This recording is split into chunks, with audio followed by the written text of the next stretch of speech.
Welcome to Ferret Wonderland.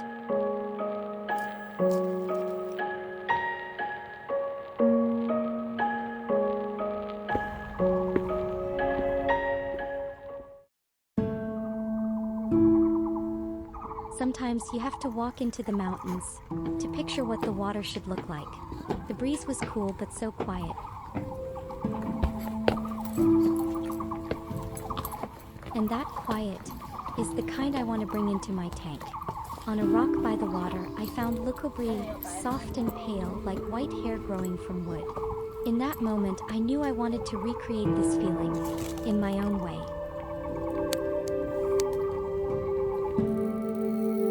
After the trip, it's time to build. The materials are ready. Let's begin.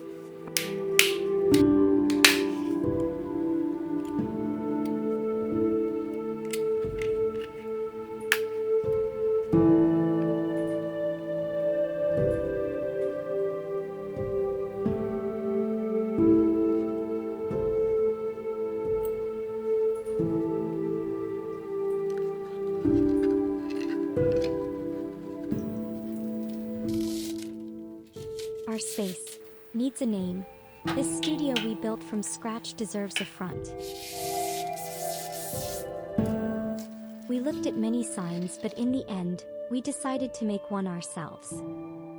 Cutting carbonized corkboard is no easy task. It's incredibly tough to work with.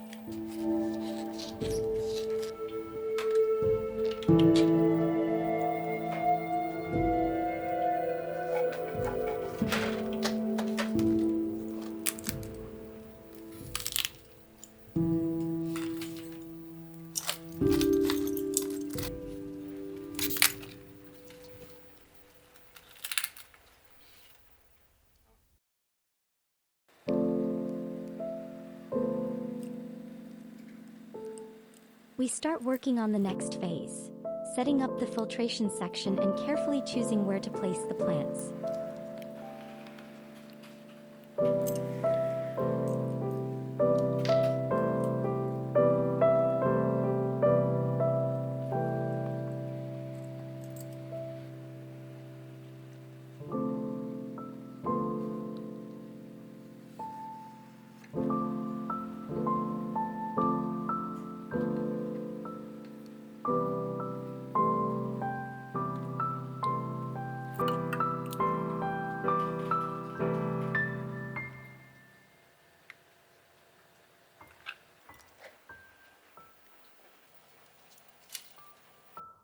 We move on to creating the studio sign. Since it's going outdoors, we use artificial plants and secure them with a hot glue gun.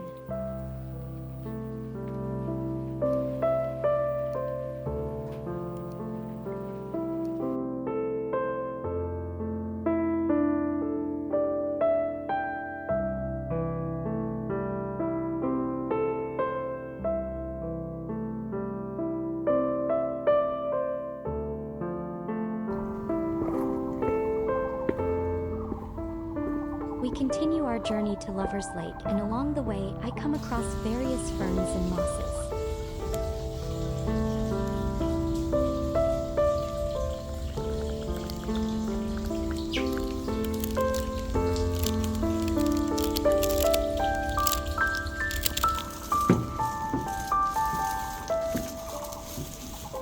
Not only is the plant life here incredibly rich, but there are also plenty of turtles in the lake. We once saw a lot of snakehead fish, but I think they were invasive species, so they've been caught and removed now. While I love traveling to Japan, I also have a deep fondness for Taiwan's landscapes. The plant life here is incredibly rich, and with just a short trip from home, you can reach a hidden paradise.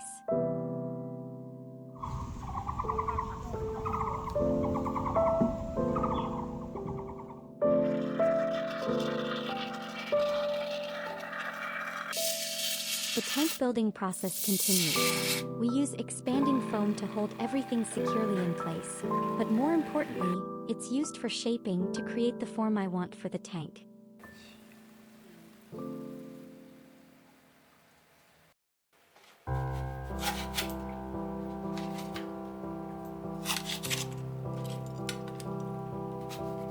Cutting the foam is a very important process.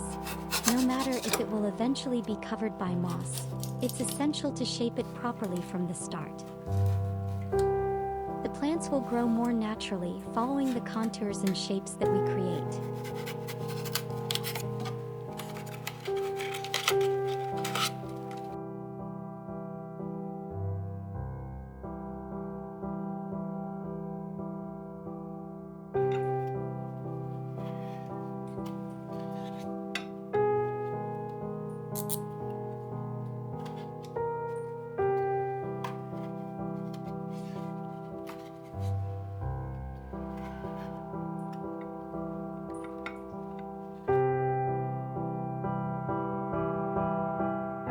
For the text on the sign, I originally planned to print it onto acrylic using slide film. But the colors came out far too faint, barely visible at all. So in the end, I picked up a white pen and traced every single word by hand. To make the sign look more natural, I added artificial moss in different shades of green. That little extra texture made everything feel more alive.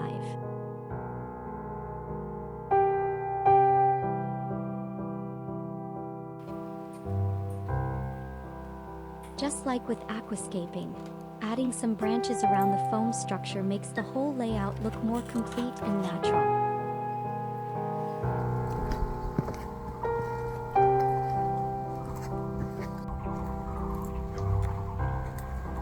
It's not just the aquascape that holds surprises. Step into the forest and you'll discover plenty of quiet wonders. And if you look closely enough, you might spot a few unusual little creatures. I happened to spot a small lizard, but I'm not entirely sure what species it is. Maybe someone knows? Feel free to leave a comment with your thoughts.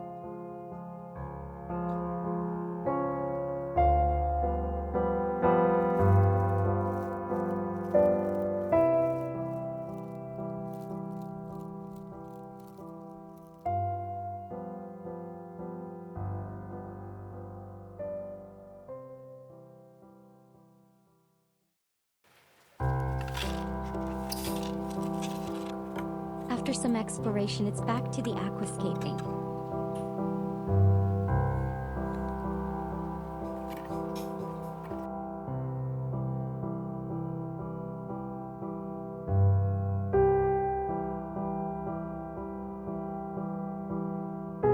This time we're adding some sand and planting the aquatic plants.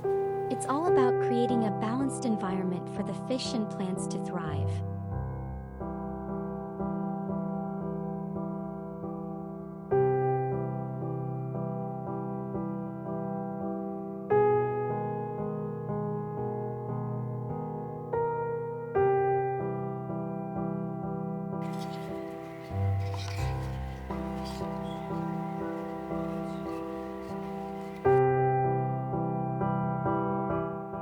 Back to the walk, you'll notice a lot of people bringing their dogs for a stroll here.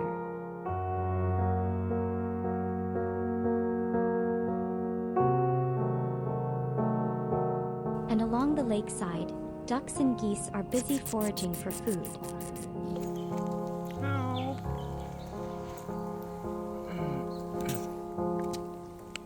As you step outside, you'll even spot cats lying peacefully on the ground.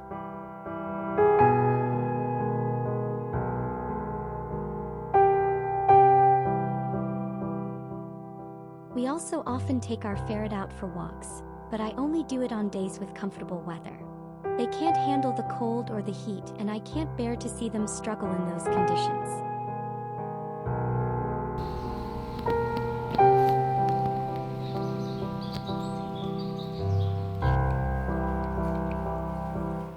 Now that the water flow's been tested and everything is set, it's time to move on to the fun part, planting the terrestrial plants. Each of these terrestrial plants was carefully selected after a lot of research and trial and error. Trust me, we've killed a lot of plants along the way. Curious about how we chose them or where we bought them?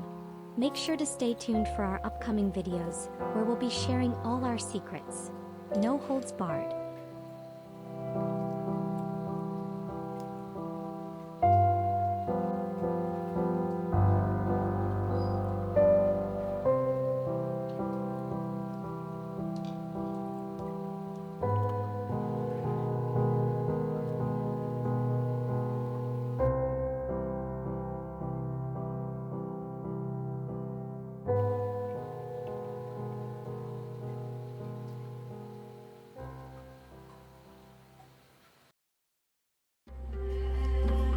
look at the progress.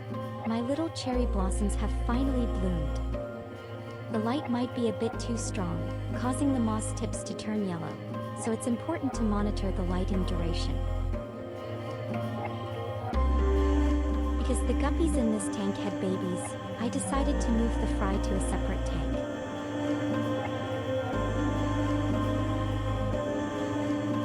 Meanwhile, the studio sign is finally done, although it took 3 more days than we originally expected.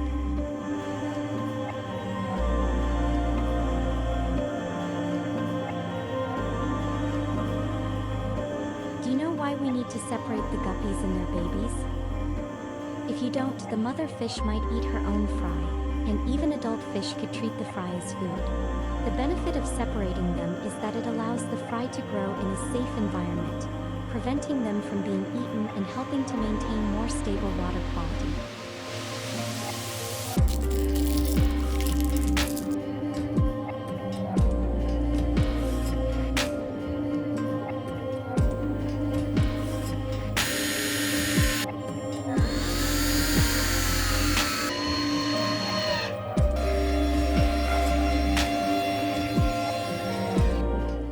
Tied the sign up with wires, one step closer to finishing the space, and the aquarium is now complete. Every detail, from the moss to the driftwood, from the fish to the plants, holds a piece of our heart. This little studio was built with so much love and patience, and now it's not just a space, it's a story. And if you're curious to see it in person, check out the address in the description.